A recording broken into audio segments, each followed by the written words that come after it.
Welcome to Dynamic Foundry Group. I am Sandeep Kulkarni.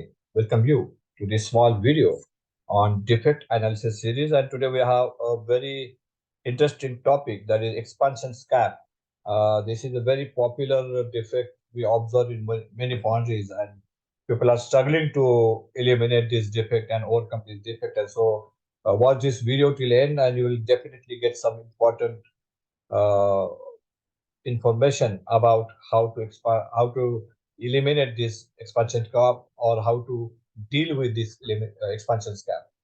तो मैं आप सबका स्वागत करता हूं। और एक्सपांशन स्कैब एक ऐसा डिफेक्ट है जो नॉर्मली बहुत सारे फाउंड्रीज में काफी ज्यादा तादाद में रहता है, काफी जगह पे रहता है, और लोग स्ट्रगल करते हैं इस स्कैब को इलिमिनेट करने में या फिर इस स्कैब को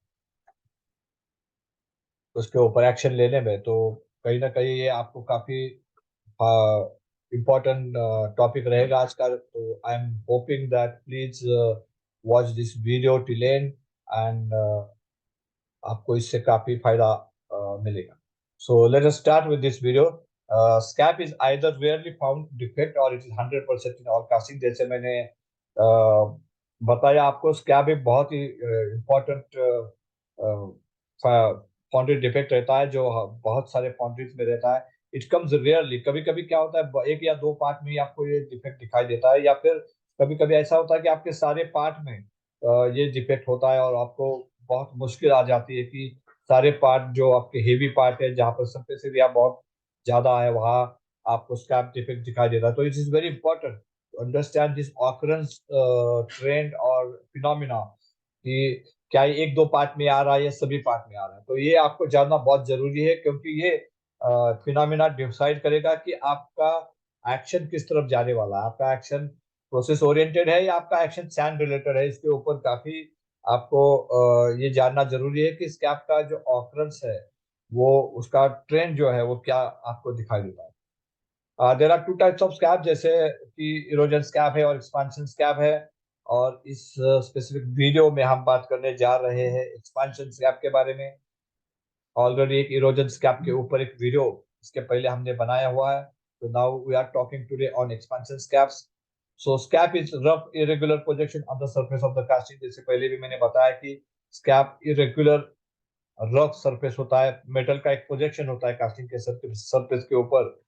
और in the expansion scap, a rough thin layer of metal is partially separated from the body of the casting by the thin layer of sand. तो एक्सपांशन स्कैब में क्या होता है, basically rough thin layer of metal. तो इसमें metal partially separated from the body of the casting on the thin layer. तो casting जैसे अगर सिंपल लैंग्वेज में हम इसको बयां करें तो हम ये कह सकते हैं कि दो मेटल के सरफेस के बीच में आपका मोल्ड आ जाता है। It's become a sandwich, sandwich of sand between two layers of metal. तो यहाँ पर बहुत ही अलग तरह का एक फिनोमिना है। जैसे इरोजन स्कैप में हमने देखा कि मेटल बह के जाता है, सॉरी सैंड बह के जाता है मेटल के प्रेशर से, और कई और जगह पे वो डिस्पोज होता है। तो एक जगह आपको मेटल दिखता है, दूसरी जगह आपको सैंड दिखती है।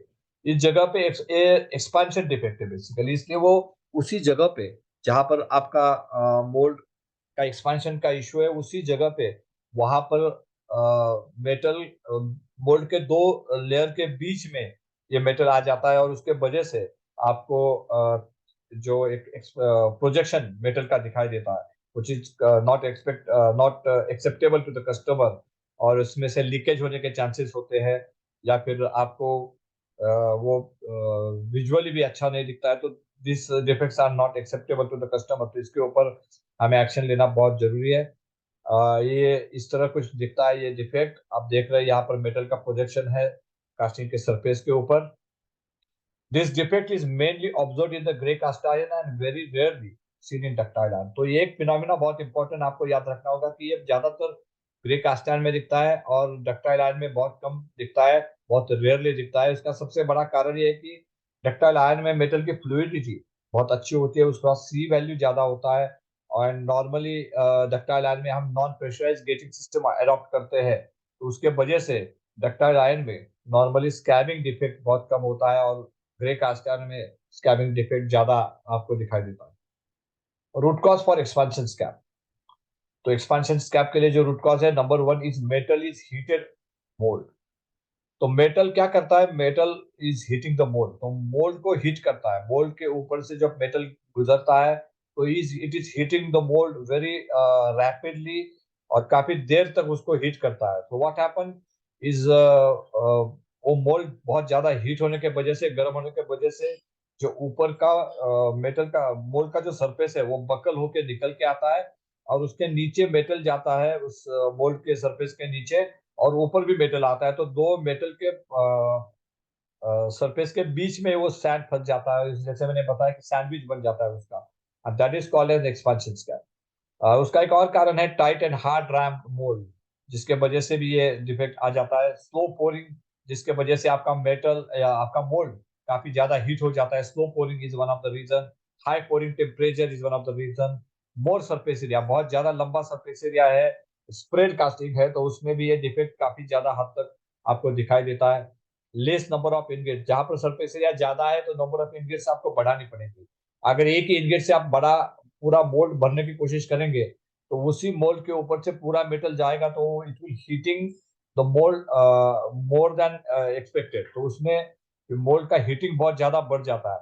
अगर आपने नंबर ऑफ इनगेट्स बढ़ा दिए या फिर मल्टीपल इनगेट्स दे दी तो वो हीटिंग कम हो जाता है, क्योंकि नंबर ऑफ इनगेट्स की वजह से अलग अलग जगह पे से वो मेटल डिस्ट्रीब्यूट होता है, तो एक जगह का मोल्ड जो हीट होना होता है वो कम हो जाता है। तो दैट इज अनदर रीजन कि नंबर ऑफ इनगेट्स आर लेस, उसके वजह से एक्सपेंशन क्या आ सकता है। Less is less pouring time.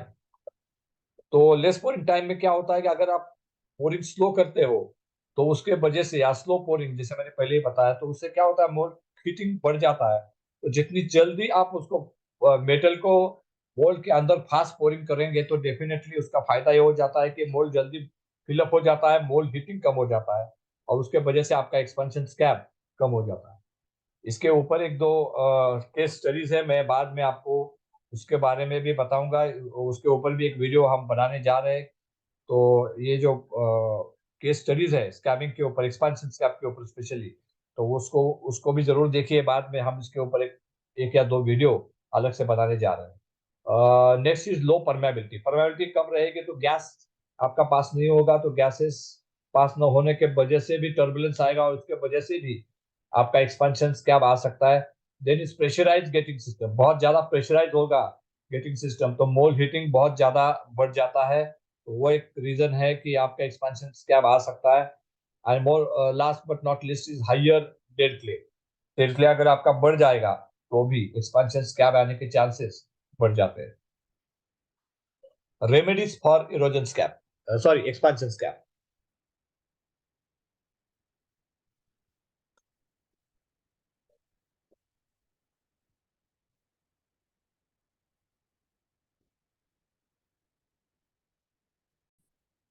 तो next is remedies for expansion scab. Use non pressurise gating system. तो इसके लिए आपको नॉन प्रेशराइज गेटिंग सिस्टम इस्तेमाल करनी होगी। रिड्यूस और यूज ऑप्टिमम मोल्ड हार्डनेस। आपका मोल्ड हार्डनेस है वो उसको ऑप्टिमाइज करना है। Use avoid large surface areas. जो भी लार्ज सरफेस एरिया है या लंबा सरफेस एरिया है उसको आपको अवॉइड करना है, ताकि आपका मोल्ड हीटिंग कम हो जाए। पोर फ्रॉम मल्टीपल इनगेट्स। आपको मल्टीपल इनगेट से पोरिंग करना है, तो उसके वजह से भी आपका जो मोल्ड हीटिंग है वो कम हो जाएगा। Reduce pouring time. Pouring time को आपको कम करना है, यानी आपको पोरिंग फास्ट करना है। Pour fast, that is optimise. It is again I call it an optimise because you have to understand what exactly pouring time is required, उसको ऑप्टिमाइज करना है। अगर फास्ट का मतलब बहुत ज्यादा फास्ट भी करोगे तो भी आपको इरोजन स्कैब आने के भी चांसेस हो सकते हैं। तो इसलिए it's very important to understand the कि आपका पोरिंग का ऑप्टिमम पोरिंग टाइम क्या है, उसी तरह से आपको उसको पोरिंग करना होगा। Next is avoid use of high proportion of new sand. अगर आप बहुत ज्यादा न्यू सैंड इस्तेमाल कर रहे हो तो आपका मोल्ड भी वीक हो जाएगा, आपकी स्ट्रेंथ कम हो जाएगी। तो high proportion of new sand को भी आपको कम करना है। Add more fibrous material like folders और भूसा, जिसके वजह से आपको ये बेसिकली इट्स एक्सपांशन डिफेक्ट। तो एक्सपांशन डिफेक्ट के लिए आपको कास्टिंग का जो परमेबिलिटी है उसके ऊपर भी काफी ध्यान देना होगा, और जो सैंड एक्सपांशन होता है उसके लिए आपको वॉइड्स प्रोवाइड करने होंगे, और इसीलिए आप भूसा या फोल्डर्स का इस्तेमाल कर सकते हैं। अगर आप फाइबरस मटेरियल डालेंगे तो it will provide some voids while sand is getting expanded when it is getting heated। तो ये एक इम्पोर्टेंट फैक्टर है। रिड्यूस पोरिंग टेम्परेचर ज्यादा आप रख रहे हो तो उसको आप ऑप्टिमाइज कर सकते हैं। I will call this an optimise pouring temperature rather than reduce pouring temperature. Then improve venting, आपका वेंटिंग को आपको इम्प्रूव करना होगा ताकि टर्बुलेंस ना हो जाए। एक लैमिनर फ्लो से मेटल पूरे मोल्ड में एंटर करे। Avoid mold become hot by providing proper ingots or multiple ingots we can say, and venting as well। तो venting से और ingot से आप आपका मेटल मोल्ड ज्यादा हॉट ना हो उसकी केयर कर सकते हैं। रिड्यूस डेड क्ले को आपको कंट्रोल करना होगा। तो all these are the remedies for expansion scab. तो these remedies will help you to eliminate or reduce your expansion scab। Whenever there is a scabbing defect, especially erosion, expansion scab, try to avoid erosion and expansion, both I will say, but erosion is the mostly happening there। Try to avoid the production of that part for a couple of days and give couple of days of sand for the sand system to get its shape, and then try with the smaller batches। तो जब भी आपको स्कैबिंग defect, erosion हो या expansion हो, जब भी आएगा तो try to avoid the production for couple of days. उससे क्या होगा कि आपकी जो सैंड सिस्टम है, जैसे मैंने पहले बताया कि दो चीजों की वजह से होता है, एक तो प्रोसेस और दूसरा सैंड। तो जब भी कोई प्रॉब्लम आता है, आपके स्कैब का प्रॉब्लम आता है, तो उस पार्ट को आप 1 या 2 दिन के लिए अवॉइड करेंगे तो क्या होगा कि आपकी सैंड की सिस्टम पूरी तरह से एक बार फिर से रिफ्रेश हो जाएगी। क्योंकि आज आपके प्रोडक्शन में अगर आपको स्कैब आया है तो इसका मतलब आपके सैंड में कुछ कुछ तो इश्यूज है।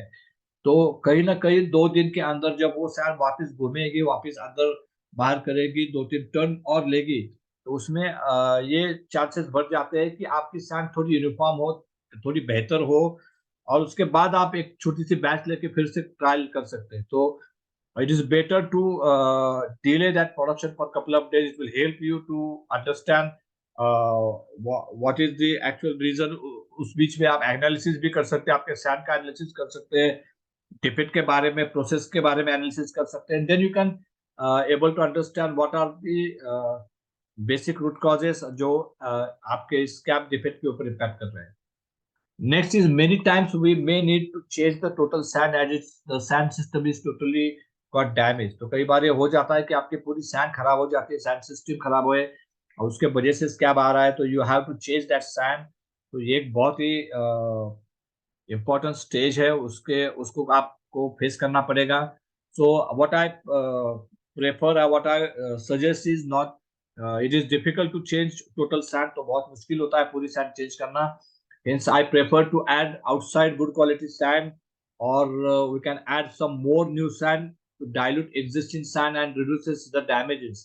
तो डैमेज को कम करने के लिए आप कुछ बाहर के सैंड डाल सकते हैं, थोड़ी सी फ्रेश सैंड बढ़ा सकते हैं, इसके वजह से जो एग्जिस्टिंग सैंड है उसको आप डाइल्यूट कर सकते हैं। The further damages can be reduce by using all these experiments or all these tactics। So this is another important factor। This is how the scab, I told you, there is a metal in between two layer of sand। जैसे मैंने बताया कि जब mould heat हो जाता है तो उसका एक ऊपर का पतला पतला सा एक सरफेस है, वो ऊपर आ जाता है, उसके नीचे आपका मेटल निकल जाता है। और जैसे आप देख रहे हैं यहाँ पर दो मेटल के सैंडविच के बीच में सफेद वाली सैंड आपको दिखाई दे रही है। तो ये सैंडविच जैसा एक फिनोमिना बन जाता है। इसका मतलब आप यहाँ पर भी बेहतर तरीके से और देख रहे हैं कि किस तरह होता है कास्टिंग, और कास्टिंग के 2 लेयर के बीच में वो सैंड आई हुई फंसी हुई है। तो this is how it happens. Sand expansion होता है एंड बकलिंग होता है उसके वजह से इस तरह। This is the photo where I try to remove the projection of the metal. तो आप देख रहे हैं कि मेटल का प्रोजेक्शन निकालने के बाद में बीच में आप सैंड देख रहे हैं। तो 2 मेटल के प्रेशर प्रोजेक्शन के बीच में आपको यहाँ पर सैंड दिखाई दे रही है। तो इस तरह का ये स्कैबिंग का फिनोमिना होता है normally. So this is another type of expansion scab. You can find this is a long surface area, round shape। यहाँ पर आपको मल्टीपल इंगेज देने की बहुत जरूरत है। आप स्पेशली फ्लाईव्हील जैसे आइटम में आपको ये फिनोमेना दिखता है कि आप स्कैब से तकलीफ में होते हैं, तो वहाँ पर multiple engage will help you in reducing the scab defect. It appear as a indentation on the casting, which also known as buckle। जैसे मैंने बताया कि एक पतला सा टुकड़ा ऊपर आता है सैड का, मोल्ड का, तो that is called as a buckle. So this expansion scab is mainly due to expansion of sand and heat and mold। rat tail defect is a minor form of expansion scab। तो ये word भी आपने शायद सुना होगा, rat tail। तो rat tail is nothing but it is a minor form of expansion scab, और it is the initial stage of expansion scab। तो जैसे जैसे बढ़ेगा आपका एक्सपेंशन स्कैब और ज्यादा बढ़ता जाएगा।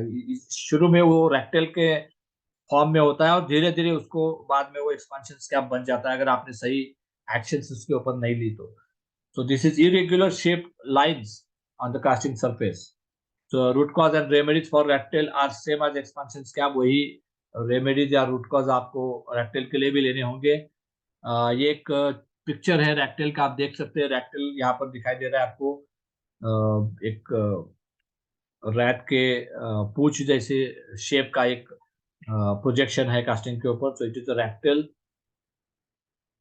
सो this is from my side. Thank you very much for patient hearing। I hope you have understand the scab defect very well, expansion as well as the erosion scab, and you can able to take actions on that those scab defects in your country। तो उससे आपको काफी फायदा होगा, इस उम्मीद के साथ मैं इस वीडियो को खत्म करता हूँ। धन्यवाद। और मैं चाहता हूँ कि आपको ये वीडियो अच्छा लगे तो इसको लाइक जरूर कीजिएगा, और हमारे डायरेक्ट फंडी ग्रुप को सब्सक्राइब करके आने वाले नए वीडियोस का आपको डायरेक्ट नोटिफिकेशन मिलेगा। तो इसलिए इसे जरूर आप सब्सक्राइब कीजिए, और उससे आपको काफी फायदा होगा। काफी नए आने वाले वीडियोस का आपको इमीडिएटली पता चलेगा। आपको डायरेक्टली उसको उसका नोटिफिकेशन आ जाएगा। और ये वीडियो देखने के लिए बहुत बहुत धन्यवाद। Thank you very much.